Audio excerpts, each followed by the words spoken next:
لله رب العالمين والعاقبة للمتقين والصلاة والسلام على من كان نبيا وآدم بين الماء والطين رحمة للعالمين خاتم الأنبياء والمرسلين وعلى آله الطيبين وأصحابه الطاهرين أما بعد فأعوذ بالله من الشيطان الرجيم بسم الله الرحمن الرحيم قال الله تبارك وتعالى في القرآن المجيد والفرقان الحميد إن الصفا والمروة من شعائر الله صدق الله العظيم وصدق رسوله النبي الكريم الأمين رب اشرح لي صدري ويسر لي أمري واحلل عقدة من لساني يفقهوا قولي مولاي صل وسلم دائما أبدا على حبيبك خير الخلق كلهم بلغ العلا بكماله كشف الدجى بجماله حسنت جميع خصاله صلوا عليه وآله إن الله وملائكته يصلون على النبي يا أيها الذين آمنوا صلوا عليه وسلموا تسليما الصلاة والسلام عليك يا سيدي يا رسول الله وعلى آلك وأصحابك يا رحمة للعالمين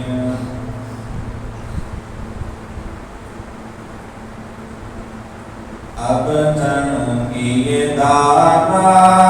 پہ نہ جا اور بھی کچھ ماں اے آج وہ بائر بڑھتا اور بھی کچھ ماں جن لوگوں کو شک ہے کہ گرم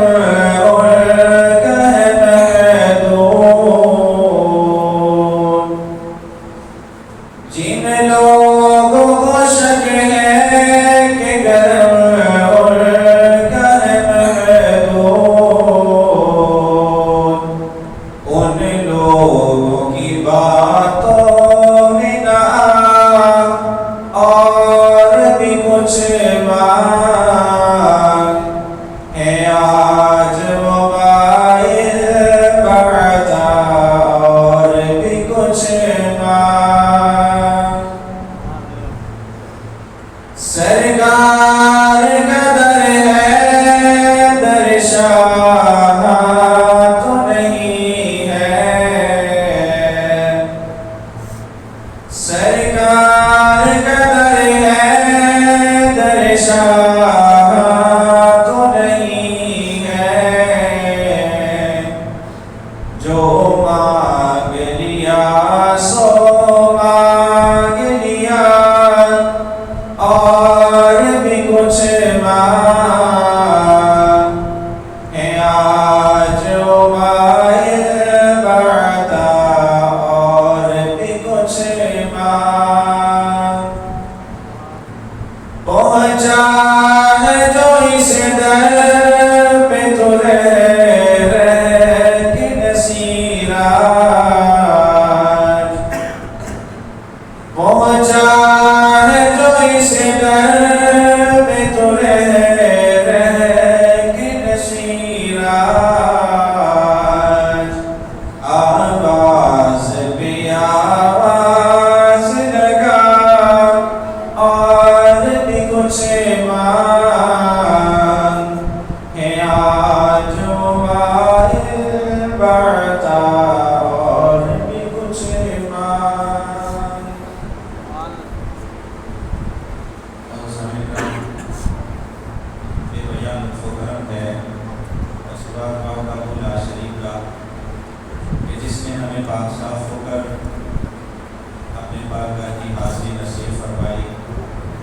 دعا ہے خالق حقیقی کی پاک بارگاہ میں اللہ رب العزت مجھے اکثر بیان کرنے کی توفیق عطا فرمائے اور پھر ہم سب کو اس پر عمل کی توفیق عطا فرمائے۔ سامعین ذوالفقار، بہت ہی برکتوں والا مہینہ اور بڑی ہی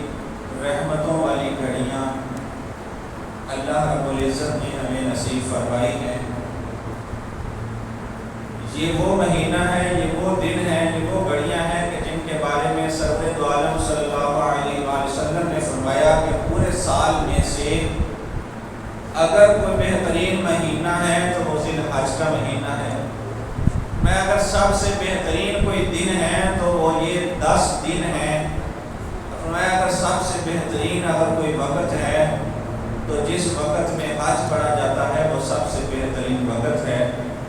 اور میں اگر کوئی سب سے زیادہ مقبولیت کا ٹائم ہے تو وہ ٹائم ہے جب ایک بندہ چیخ چیخ کر پکار کر کہہ رہا ہوتا ہے لبیک اللہم لبیک، لبیک اللہم لبیک۔ قرآن کہتا ہے کہ اگر کوئی بندہ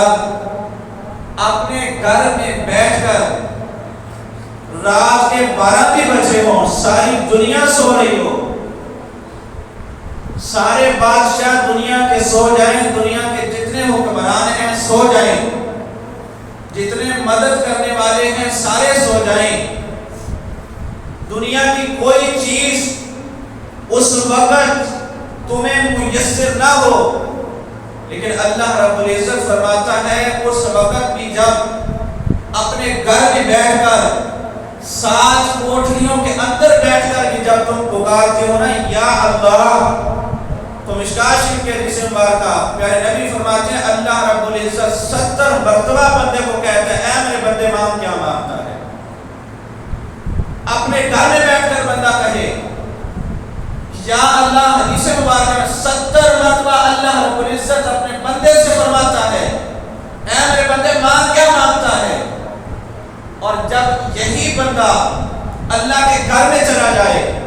یہ لاکھوں روپے کا خرچہ کر کے زیادہ راہ لے کر جب اللہ رب العزت کے گھر میں جاتا ہے، اپنے بیوی بچے چھوڑ دیے، اپنا وطن چھوڑ دیا، اپنا کاروبار چھوڑ دیا، چھوڑا کس کی خاطر؟ اللہ رب العزت کے گھر میں حاضری کی خاطر۔ اور پھر جب باہر جا کر بندہ اللہ رب العزت کو پکارتا ہے اور اونچی آواز سے چیخ چیخ کر کہنا ہوتا ہے لبیک اللہم لبیک لا شریک لک لبیک ان الحمد والنعمت لک والملک لا شریک لک۔ پیارے نبی صلی اللہ علیہ وآلہ وسلم کا فرمان سنیے، فرمایا جب بندہ چیخ کر کہتا ہے اے میرے مولا میں حاضر ہوں، اے میرے مولا میں حاضر ہوں، تیرے سوا کسی کو شریک نہیں مانتا، اے میرے مولا تیری بادشاہی دنیا میں آخرت میں، جب بندہ چیخ چیخ کر کہنا ہوتا ہے اللہ رب العزت فرشتوں سے مخاطب ہو کر فرماتا ہے اے میرے فرشتوں اس بندے کو سن رہے ہو، آج اس کو دنیا بھول چکی، آج اس کو بیوی بچے بھول چکے، آج اس کو کاروبار بھول چکا، اے پروردگار ہمارے لیے کیا حکم ہے؟ اللہ رب العزت فرماتا ہے یہ بندہ سارا کچھ چھوڑ کر، اپنا وطن چھوڑ کر، بیوی بچے چھوڑ کر صرف میرے گھر میں آ کر مجھے پکار رہا ہے، میرے شریکوں کی نفی کر رہا ہے اور میری بڑائی بیان کر رہا ہے، اے میرے فرشتوں گواہ ہو جاؤ میں نے اس بندے کے سارے گناہ معاف فرما دیے۔ حدیث مبارکہ میں آتا ہے جب بندہ طواف کرتا ہے اور طواف کرنے کے بعد جب بندہ فارغ ہو جاتا ہے، اللہ رب العزت کی طرف سے فرشتوں کو یہ اعلان ہوتا ہے اس کے جتنے گناہ ہیں سارے مٹا دیے جائیں اور نیکیوں سے اس کا معاملہ جو ہے بھر دیا جائے۔ یہ اتنی اعلیٰ گھڑیاں، یہ اتنا عظیم برکتوں والا مہینہ کہ جب بندہ اللہ رب العزت کے گھر کی حاضری دیتا ہے، آپ اندازہ لگائیں نا کہ کسی کے پاس جانا ہو نا آپ نے، تو آپ ایک بہت اچھا ٹائم جو ہے وہ چوز کرتے ہیں کہ فلاں وقت میں اس بندے کا موڈ اچھا ہوگا، تب جا کر اس کے ساتھ بات کی جائے گی۔ اور اگر کسی سے بات کرنی ہو نا کوئی بہت ہی اعلیٰ اور بہت ہی خاص بات کرنی ہو تو آپ کیا کرتے ہیں کہ فون پہ بات نہیں کرتے، کسی کے ہاتھ اس بات کا پیغام نہیں بھیجتے، بلکہ آپ کہتے ہیں میں خود جاؤں گا اور جا کر اس کے پاس بیٹھ کر بات کروں گا، اس کے پاس بیٹھ کر بات کروں گا۔ اس سے پوچھا جائے ایسا کیوں کرتا ہے؟ وہ کہتا ہے کہ بات بہت اعلیٰ ہے، بات بڑی خاص ہے، پیغام نہیں دیا جا سکتا، فون نہیں کیا جا سکتا، میسج نہیں کیا جا سکتا، پاس بیٹھ کر بات کروں گا،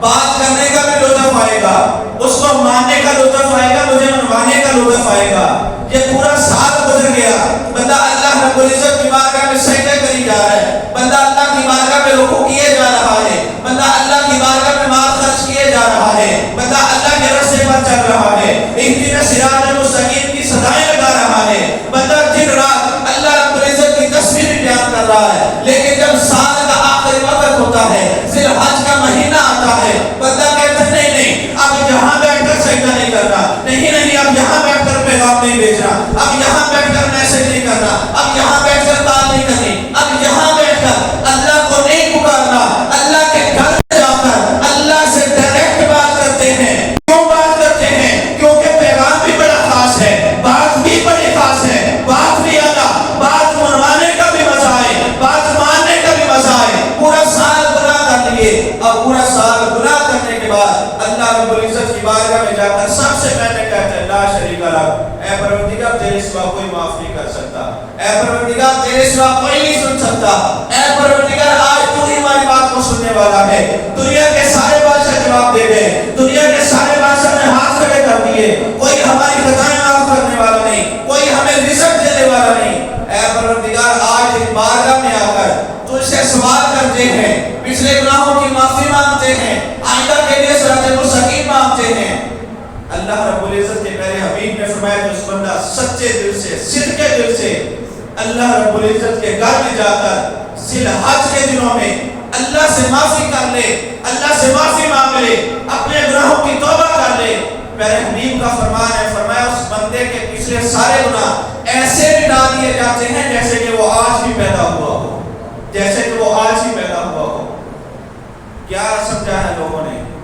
کہ حج کوئی عام بات ہے؟ کیا سمجھا ہے کہ عمرہ کوئی عام بات ہے؟ کیا سمجھا ہوا ہے اللہ کے گھر کا طواف کوئی عام بات ہے؟ کیا سمجھا ہوا ہے پیارے نبی کے روضہ کی زیارت کرنا کوئی عام بات ہے؟ ارے بھائی تم نے سنا نہیں، پیارے نبی کے روضہ کی بات کیا ہے؟ پیارے نبی کے روضہ کی بات تو یہاں تک ہے، پیارے نبی نے فرمایا کہ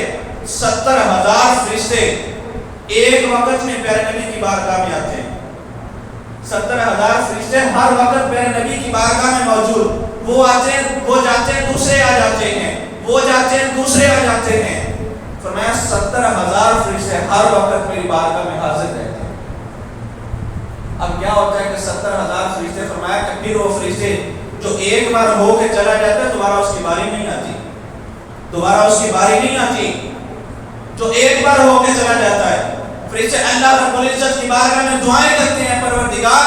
ہمیں روضہ رسول کی زیارت کروا دے، ہمیں اپنے نبی کے چہرے کی زیارت کروا دے۔ یار قسمت والے وہ لوگ ہیں جنہوں نے پیارے نبی کو 72 مرتبہ جاگتے ہوئے دیکھ لیا۔ بے مہر شاہ آپ نے جب پیارے نبی کو دیکھا تو آپ تڑپ کر کہتے ہیں، فرماتے ہیں کہ وہ چند بدر شاہ شانی ہے، مجھے چمکے لاٹ نورانی ہے۔ یہ وہ چہرہ ہے جس کو دیکھنے کے لیے فرشتے آسمانوں پر اللہ رب العزت کی تصویر کو چھوڑ کر پیارے نبی کی بارگاہ میں حاضر ہونا چاہتے ہیں۔ فرماتے ہیں وہ چند بدر شاہ شانی ہے، مجھے چمکے لاٹ نورانی ہے، کالی زلف کے اخ مستانی ہے، مخمور کی نمت بریاں، مخمور کی نمت بریاں۔ اس صورت نو میں جانا تھا،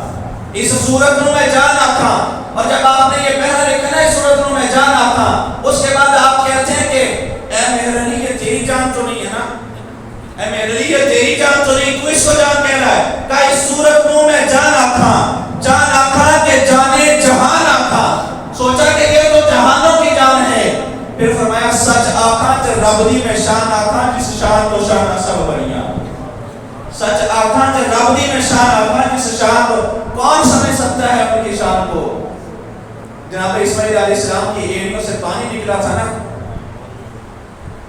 جناب اسماعیل علیہ السلام کی ایڑیوں سے پانی نکلا تھا۔ اب پانی پینے والے میرے نبی کا فرمان ہے مشکات شریف کے حدیث پاک کا، فرمایا دنیا کا کوئی بھی بیمار سارے ڈاکٹر اس کو جواب دے دیں اس کو شفا نہ مل رہی ہو، فرمایا جسم کی کوئی بیماری لگ جائے وہ صدقے دل سے آ کر جناب اسماعیل علیہ السلام کی ایڑیوں کا تصور کرتے ہوئے فرمایا آب زمزم کے 3 گھونٹ پی لے، فرمایا وہ پانی پیتا جائے گا، جتنی بیماریاں جسم کی ہوں گی وہ ساری کی ساری دور ہو جائیں گی، فرمایا ہر بیماری سے شفا۔ لیکن صحابہ کا عقیدہ دیکھیے، جناب ابو ہریرہ فرماتے ہیں کہ جناب اسماعیل علیہ السلام کی ایڑیوں سے نکلنے والا پانی، دنیا کا جسمانی بیماری والا بندہ اگر کوئی آب زمزم پی لے جسمانی بیماریوں سے شفا مل جاتی ہے۔ جناب ابو ہریرہ فرماتے ہیں کہ ہم نے حضور کے ہاتھوں سے نکلنے والے چشموں سے پیا ہے، فرماتے ہیں آب زمزم پینے والا جسمانی بیماریوں سے شفا یاب ہوتا ہے، لیکن حضور کے ہاتھوں سے نکلنے والا پانی جو پی لیتا ہے جسمانی بیماریوں سے بھی شفا مل جاتی ہے، روحانی بیماریوں سے بھی شفا مل جاتی ہے۔ فرمایا روح کی بیماریاں بھی شفا یاب ہو جاتا ہے وہ بندہ جو حضور کے ہاتھوں سے پی لیتا ہے۔ اور جب حضور کے ہاتھوں سے نکلنے والے چشمے کوئی پینے والا ابو بکر صدیق بن جایا کرتا ہے، جناب کے ہاتھوں سے نکلنے والے چشمے پینے والا عمر فاروق بن جایا کرتا ہے، جناب کے ہاتھوں سے نکلنے والے چشمے پینے والا عثمان غنی بن جایا کرتا ہے، جناب حیدر کرار مولا مشکل کشا بن جایا کرتے ہیں۔ آج میں تجھے بتاؤں میرے نبی کا فیض آج بھی جاری ہے، آج بھی پینے والا حضور غوث اعظم سرکار بن جایا کرتے ہیں، آج بھی حضور کا فیض جاری ہے، پیر مہر شاہ بن جایا کرتے ہیں، آج بھی میرے نبی کا فیض جاری داتا علی حجویری بن جایا کرتے ہیں، بابا فرید بن جایا کرتے ہیں۔ آج میں تجھے 5 پیروں والوں کے در پہ لے جاؤں، میرے نبی کا فیض آج بھی جاری ہے، پینے والے پیر سید صبغت اللہ حیدر بخاری بن جایا کرتے ہیں۔ ارے تو پینے والا تو بن، میرے نبی کا فیض آج بھی جاری ہے۔ آج بھی اگر کو بندہ سچے دل سے جا کر سنہری جالیوں کے سامنے کھڑا ہو کر میرے نبی کے اوپر سلام پیش کر اپنے دل کی بیماری آگے رکھے، اپنے دل کی خواہش آگے رکھے، میرے نبی آج بھی اس کے سنتے ہیں اور اس کا جواب بھی دیتے ہیں۔ دلائل بہت میں اگر دلائل کی بات کریں، لیکن عقیدے والے کو محبت والے کو دلائل کی ضرورت نہیں پڑتی۔ اب بندہ محبت والے کو کہتا پھر یار تو اس سے محبت کرتا ہے، تو وہ کہے گا کہ دلیل میں اس کے بارے میں ڈھونڈوں جس سے میں محبت کرتا ہوں، پھر وہ محبت تو نہ ہوئی۔ جب پیارے نبی سے محبت کرتے ہیں تو پھر جو کہہ دیا وہ مان لے، جو کہہ دیا وہ مان لے۔ اور میرے نبی جیسی عظیم ذات اس دنیا میں کوئی نہیں ہے۔ آخری بات کر کے بات کو اختتام کی طرف لے کے چلوں، موضوع میرا تھا لمبا سارا، لیکن ٹائم کی قلت۔ جتنے بھی بندے اس دنیا میں آئے اللہ رب العزت کی رضا چاہتے ہیں۔ جناب اسماعیل علیہ السلام کو ذبح کرنے کا قصہ یہ بہت بڑا ایک عظیم واقعہ ہے، روح کو تازہ کرنے والا، ایمان کو تازہ کرنے والا یہ قصہ، یہ واقعہ۔ آج لوگوں نے جو دنیاوی کہانیاں یہ پڑھنا شروع کر دی، ناول پڑھنا شروع کر دے، یہ یورپ کے لکھے ہوئے، ہمارا نوجوان آج کا یورپ کے لکھے ہوئے قصائص پڑھتا ہے، وہ قصائص، وہ واقعات جو کہ حقیقت میں مبنی نہیں ہوتے، آخر میں ان کے جو نتائج ہوتے ہیں وہ دنیا داری کے ہوتے ہیں، آخر میں جو ان کے نتائج ہوتے ہیں وہ اس کو بگاڑنے والے ہوتے ہیں، آخر میں جو اس کے نتائج ہوتے ہیں وہ والدین کی نافرمانی والے،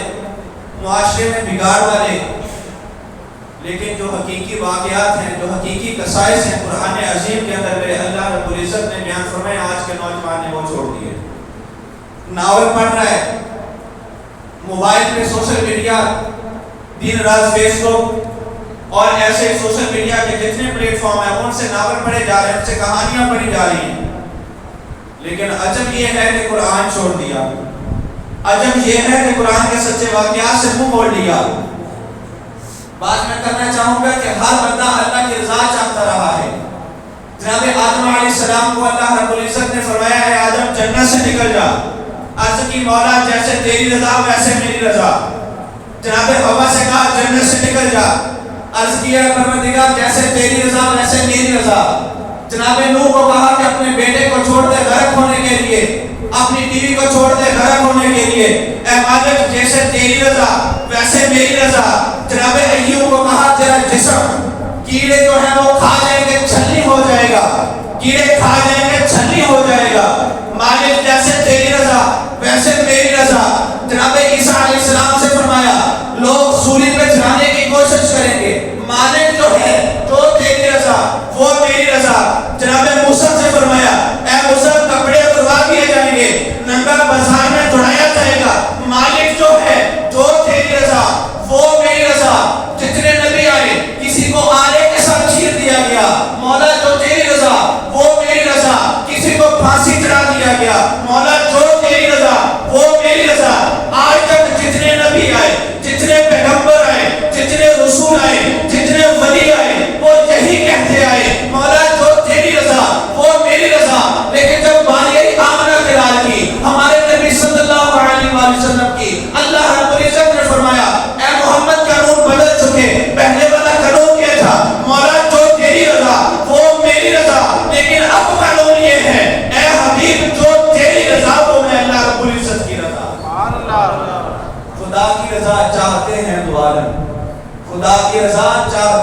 دو عالم خدا چاہتا ہے رضائے محمد. یار تم نے مقام نہیں سمجھا میرے نبی کا, تم نے میرے نبی کا مقام نہیں سمجھا. پہلی امتیں آتی تھی کہ گراتی رہتی, توبہ قبول نہ ہوتی. پہلی امتیں آتی سجدے کر کر کے اپنا ماتھا گھسیٹ دیتے, ماتھا ان کا نشان بن جاتے, دبے بن جاتے, توبہ قبول نہ ہوتی. لیکن میرے نبی کا فرمان سنیے, فرمایا میری امت میں آ چکے ہو تو میری امت کے لیے یہ بہت بڑی نعمت ہے کہ ابھی ادھر تمہارا ایک آنسو تمہاری آنکھ سے نکلے گا اللہ کے خوف کے اندر, ابھی زمین پر نہیں گرے گا. اللہ رب العزت تمہاری توبہ قبول کر کے سارے گناہ معاف فرما دے. صحابہ نے عرض کی حضور اگر ایک آنسو بھی نہ نکل سکے, فرمایا رونے والا منہ ہی بنا لینا, اللہ اسی کے بدلے معاف فرما دے. یار کوئی کم ان کی وہ سید اعلیٰ حضرت فرماتے ہیں کہ کلمہ پڑھانے کا بھی احسان تم نے تو گوا دیا, کلمہ پڑھانے کا بھی احسان گوا دیا کہ تمہیں کلمہ پڑھا کے مسلمان کر کے اپنی امت میں شامل کر لیا. جناب عیسیٰ علیہ السلام روتے رہے اس امت میں آنے کے لیے, لمبی حدیث ہم بات کریں, اس امت میں آنے کے لیے اللہ رب العزت کی بارگاہ میں دعائیں کرتے رہے. ہر نبی کو ایک دعا اللہ رب العزت نے وعدہ کیا قبول کی جائے گی, ہر نبی کی ایک دعا. سارے نبیوں نے وہ دعائیں کر لی. جناب موسیٰ علیہ السلام نے وہ دعا کر چکے تھے, بعد میں کہا مولا تیرے نبی کی امت میں آنا چاہتا ہوں, تیرے حبیب کی امت میں آنا چاہتا ہوں. فرمایا نا, وہ چن لی گئی ہے, جو بنا دی گئی ہے وہی. جناب موسیٰ علیہ السلام نبوت کا عہدہ ہے, کہ دنیا داری کا عہدہ نہیں ہے, کوئی میں نے انبیاء کا عہدہ نہیں ہے, تو دنیا کے بادشاہ کا عہدہ نہیں ہے. یہ نبوت والا عہدہ چھوڑنے کے لیے تیار, صرف اس امت میں آنے کے لیے, امت محمدی میں آنے کے لیے نبوت والا عہدہ بھی چھوڑنے کے لیے تیار. اللہ رب العزت نے فرمایا نا میں نے وہ امت چن لی ہے, اب اس امت میں کوئی نبی نہیں آ سکتا. بہت سارے نبیوں نے دعائیں کی, اگر میں بیان کروں تو لسٹ بڑی لمبی ہے, لیکن جناب عیسیٰ علیہ السلام ابھی تو ایک دعا قبول کرنے کا وعدہ اللہ رب العزت کی بارگاہ میں دعا کی ہے, پروردگار امت محمدی میں آنا چاہتا ہوں. فرمایا نا وہ چن لی گئی ہے, اب کوئی اس امت میں نہیں آ سکتا. عرض کی ہے مولا ایک دعا, حالانکہ سبھی دعائیں نبیوں کی قبول ہوتی ہیں, لیکن ایک دعا قبول کرنے کا وعدہ فرمایا جو میرے نبی نے فرمایا میں قیامت والے دن وہ دعا کروں گا. صحابہ نے عرض کیا آپ نے کیوں کریں گے, کس لیے؟ فرمایا میں اپنی امت کی بخشش کے لیے اللہ رب العزت کی بارگاہ میں وہ دعا پیش کروں گا. یار آج ہمیں کوئی اختیار دیا کیا نہ ہوتا کہ دعا قبول ہوگی, ہم نے کیا کہنا تھا, مولا ہمیں کوٹھیاں مل جائیں, ہمیں گاڑی مل جائیں, ہمیں سونا جائیداد چاندی مال اولاد مل جائے, لیکن یار میرے نبی کی محبت میں تو قربان جائیں. آج ہم ان کی محبت کو بھولے بیٹھے ہیں, آج ہمیں نماز کے لیے دعوت دی ہے, ہمیں اذان نہیں سنتی. آج کسی محفل کے لیے, مجلس کے لیے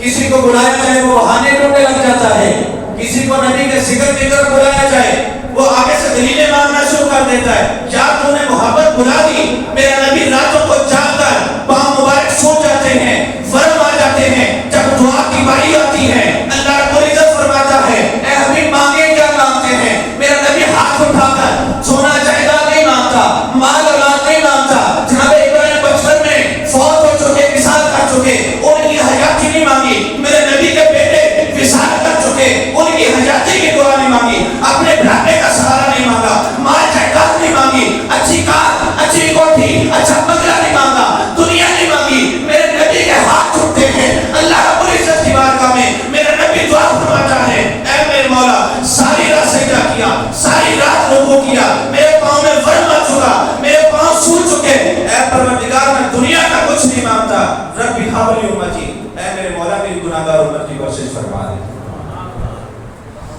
اے میرے مولا میری گناہگار امت کی بخشش فرما دے. یار اپنے نبی کی محبت کو بھول چکے, میرا نبی راتوں کو اگر دعا مانگتا ہے تو ربی ہب لی امتی, اے میرے مولا میری امت گناہگار ہے اس کی بخشش فرما دے. میرا نبی دن کے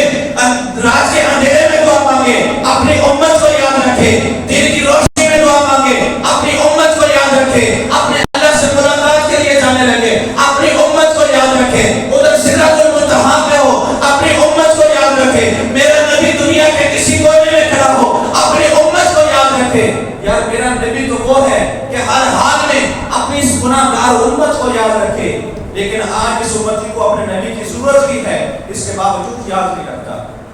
آج ہمیں تو ان کی ضرورت ہے نا, انہیں ہمیں کیا ضرورت. انہیں ہماری کیا ضرورت، اس کے باوجود وہ یاد رکھتے ہیں ہمیں تو ان کی ضرورت ہے، ہم تو گناہوں سے اپنے جو جولیاں بھری ہوئی ہیں، ہمیں تو ضرورت ہے ان کی، اس کے باوجود ہم نے یاد نہیں رکھا۔ پر بات لمبی نہ ہو جائے، اپنے موضوع کے اختتام کی طرف لے کے آتا ہوں۔ یہ دن بڑے عظیم دن ہیں، خدا ان دنوں میں نماز قضا نہ کیجیے، خدا ان دنوں میں نماز قضا نہ کیجیے، نماز ویسے ہی قضا نہیں کرنی چاہیے، لیکن یہ جو عظیم لمحے ہیں، ہو سکتا ہے کہ کوئی ایسی گھڑی ہو پچھلے سارے کیے ان پہ پانی پھر جائے اور آئندہ کے لیے صراط مستقیم مل جائے۔ امید ہے انشاءاللہ کہ ان دنوں میں اگر کوئی بندہ صدقے دل سے حاضری دے اللہ رب العزت کی بارگاہ میں، ہر نماز کے بعد وہاں تو حاضر نہیں ہو سکتے نا، لیکن نبی نے فرمایا کہ اگر کوئی بندہ کعبۃ اللہ میں نہیں پہنچ سکتا، اس کے پاس زیادہ راہ نہیں ہے، اس کے پاس اتنی گنجائش نہیں ہے، مال نہیں ہے، پیسہ نہیں ہے کہ وہ وہاں پہ پہنچے، فرمایا تو یہاں بیٹھ کر اللہ رب العزت کو لا شریک کہہ دے، یہاں بیٹھ کر لبیک اللہم لبیک لا شریک لک لبیک ان الحمد والنعمت لک والملک لا شریک لک۔ میرے نبی کا فرمان ہے کہ کوئی وہاں نہیں پہنچ سکتا، اس کے پاس ذات نہیں، مال نہیں، اس کے پاس وسائل نہیں، وہ اپنے گھر میں بیٹھ کر اللہ رب العزت کو لا شریک کہہ دے، اللہ رب العزت اسے کعبۃ اللہ کے حج کا ثواب عطا فرما دے۔ یار کتنی نوازی ہیں میرے نبی کی۔ دعا ہے اللہ رب العزت کی پاک بارگاہ میں اللہ رب العزت ہمارا قدم بقدم چل کر اپنی پاک بارگاہ میں قبول فرمائے۔